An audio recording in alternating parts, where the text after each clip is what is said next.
অনেক বেশি বালি খাওয়ার ফলে গ্যারাডিন দিতেছি।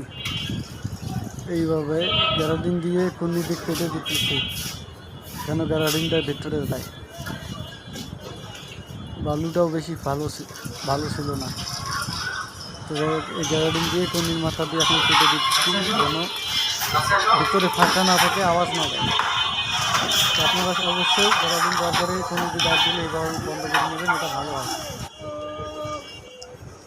এই ফ্লোরটাতে পুরা 4.5 ইঞ্চি বালু খাইছে, পাশে সমান পুরা লাগাইছে 8 ইঞ্চি বালু খাইছে। যাই হোক, আমার কাজগুলো আপনাদের কেমন লাগে একটু কমেন্টে জানাবেন। আমি ভিডিও পোস্ট করি খুব কষ্ট লাগে। যাই হোক, একটা সাবস্ক্রাইব করেন পারলে।